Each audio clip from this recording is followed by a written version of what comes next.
যে আমি এখন ভাত খাবো, সে ভাত। আর একটা কথা হচ্ছে আমি মোটা চালের ভাত খাওয়া পছন্দ করি, চিকন চাল আমার ভালো লাগে না। এটা হচ্ছে আমার সকালবেলা এগ ফ্রাই, ডিম ভাজি। এটা হচ্ছে মাংস ফ্রাই করে নিয়েছি। আর এটা হচ্ছে আমার আলু ভর্তা। আর এটা হচ্ছে আমার রং চা। এটা হলো ডাল ঘন করে রান্না করেছি। এটা মরিচ। আর আমি ভাতের সাথে কাঁচা পেঁয়াজ খাই। কাঁচা পেঁয়াজ হচ্ছে হার্টের জন্য অনেক ভালো। আর এটা হচ্ছে আমার আমের আচার। এক বয়ম আচার দিলে আমার কয়েকদিনও যায় না, শেষ হয়ে যায়। আমি অনেক আচার খাই। মাঝে মধ্যে দেখা যায় যে ভাত শুধু আচার দিয়ে খাই।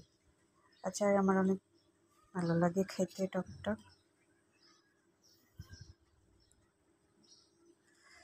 এই যে খাচ্ছি।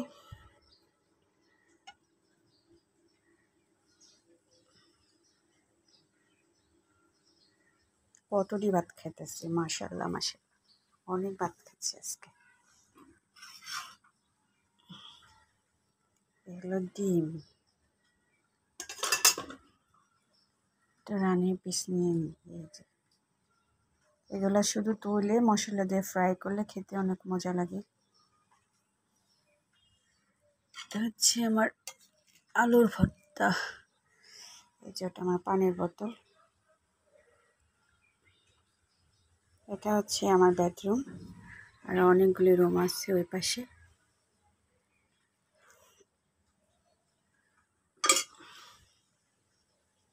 বাসায় আরও অনেক কাজ করতে হবে, বাসাটা টাইলস করতে হবে, নতুন করে রং করতে হবে, আস্তে আস্তে করবো।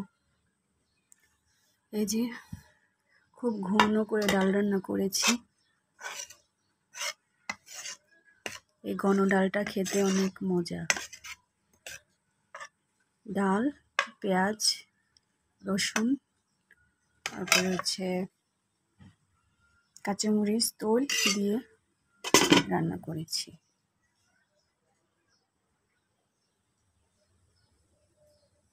এই কড়াইগুলির দাম অনেক বেশি, কিন্তু ওইগুলাতে রান্না খুব মজা হয়, যে কোনো ভাজি খুব মজা। তোল অল্প দিলেই হয়ে যায়, এটা তো রান্না খুব মজা হয়।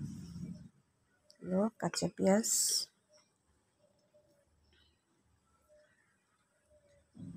ভিডিওতে হাত অনেক কালো আসে, নিজে এমনি তো আস্তে আস্তে কালো হয়ে যেতেছে অনেক। যে মরিচ, লাল মরিচ ডালা আমি খুব খাই। যে আলু ভর্তা।